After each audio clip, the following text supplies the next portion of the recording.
ब्रह्ममुरारिसुरार्चितलिङ्गं निर्मलभासितशोभितलिङ्गं जन्मजदुःखविनाशकलिङ्गं तत्प्रणमामि सदा शिवलिङ्गम् देवमुनिप्रवरार्चितलिङ्गं कामदहनकरुणाकरलिङ्गम् रावणदर्पविनाशकलिङ्गं तत्प्रणमामि सदा शिवलिङ्गम्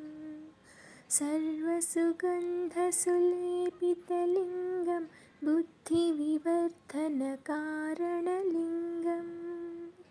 सिद्धसुरासुरवन्दितलिङ्गं तत्प्रणमामि सदा शिवलिङ्गम्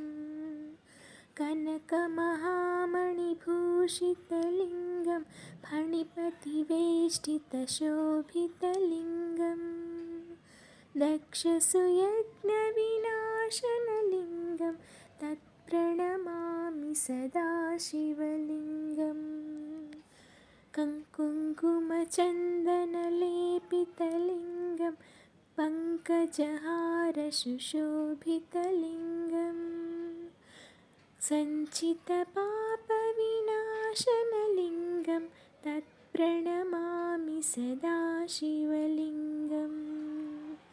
देवगणार्चितसेवितलिङ्गं भावैर्भक्तिभिरेव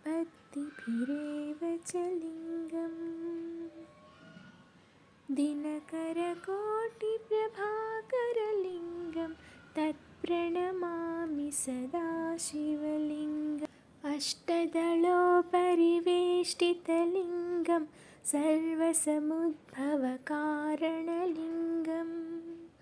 अष्टदरिद्रविनाशनलिङ्गं तत्प्रणमामि सदा शिवलिङ्गम् सुरगुरुसुरवरपूजितलिङ्गं सुरवनपुष्पसदार्चितलिङ्गं परात्परं परमात्मकलिङ्गं तत्प्रणमामि सदा शिवलिङ्गम्